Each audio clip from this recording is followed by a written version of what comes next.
What is going on, you guys? It's your boy Alex West Collects here, bringing you another figure review. Today we're taking a look at Ultimate Edition Series 7, The Fiend Bray Wyatt. Huge shout out to Ringside Collectibles for sending this my way. Ringside, your #1 source for all of wrestling action figures. And when you shop there, use code 4LIFE. It'll save you 10% off your order. So this is from pre-order 1. It is now shipping. Pre-order 2 should be shipping shortly, so if you want this figure, go check it out on Ringside. And I feel like this one is another highly anticipated figure. You know, Ultimate Edition Series 7, probably the best Ultimate Edition wave we've received as of yet, you know, with all the hype of Hollywood Hogan. I feel like the Fiend kind of got lost in the shuffle just a little bit, but it does look great in the packaging. Take a look, you have the Fiend Bray Wyatt on the front with the Ultimate Edition logo, the Fiend on the side, and if you want to do look at the read-up, you can pause that to take a look. And another image of the Fiend on the other side. Let me get this package open, and I'll show you those little Easter eggs on the box. So real quick, on the top of the box, you got Yowie Wowie, and on the bottom, it says, "Let me in."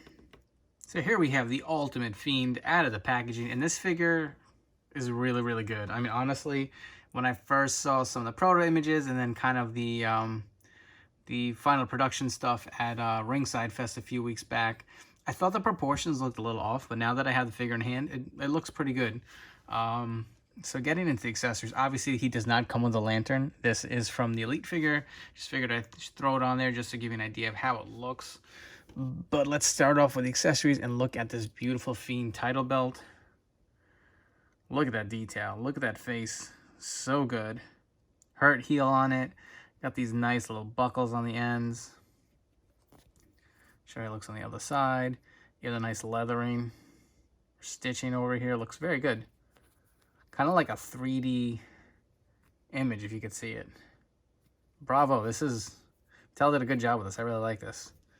Unfortunately, you know, you can't really put it on his face. It doesn't sag as much as the real belt does, but it's not a big deal.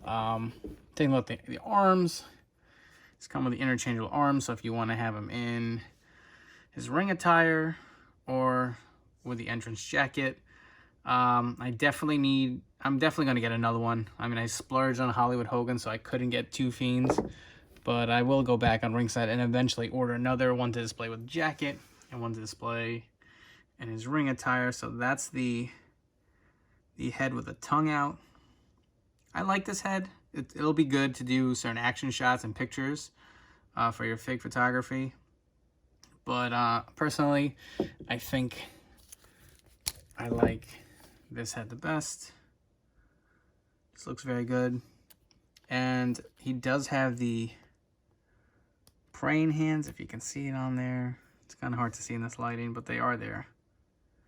And the jacket has some nice detail too. It's got some studs on there. On the actual wrist as well, a little buckle on the back.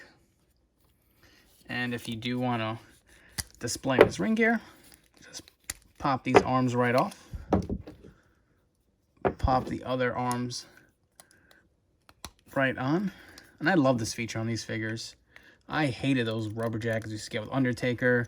I'm sure if they didn't go this route, we still would have gotten him with a Fiend. And let's get his head off so we can put the other one on. See how it looks with the body. Pop that bad boy on.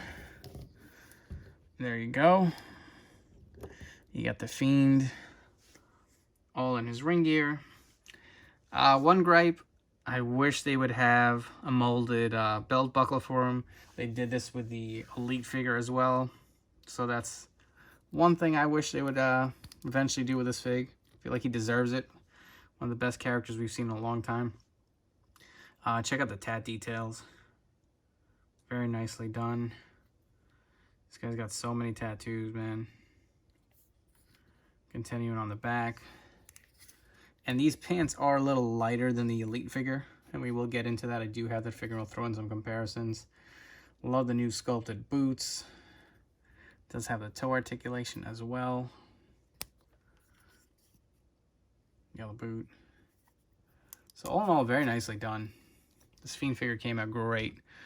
And let's just go ahead and jump into the comparisons. So here is my Elite 77 Fiend. Let's get the jacket off so you can see some of the size differences, the proportions. So I actually got the darker hair variant, not the lighter one. So I actually think the lighter one looks better. But yeah, so let's zoom in a little bit here. Take a look at the proportions, a little different. The arms to me are different. Well, obviously they are different because this one does have the double jointed elbows. See that? But the tat detail looks great on both. So you can see the difference in the pants. Obviously this one's a little darker. The boots are different, more accurate, I guess, to the Ultimate Edition. And following the back of the figures, let's see what kind of articulation this diaphragm joint has on him, because he is pretty flexible. Let me get him doing that. Well, there goes his arm. You get him leaning back. I guess you could play with it. Articulation, it's pretty good on this, but still could be better. So Fiend looks great. We do have a few more figures to go with. So the Firefly Funhouse Ringside Collectibles exclusive, and one of the older Bray Wyatts. So, I mean, honestly, this figure looks great. Personally, I do think it is better than the Elite figure we got. I definitely will be going back to get another one. Again, these are shipping now from ringsidecollectibles.com. Use code 4LIFE at checkout to save 10% off. And that's it for my review. Subscribe to my YouTube channel for more great content. Follow me on Instagram at AlexWestCollects. Thanks for checking us out. Take care, guys.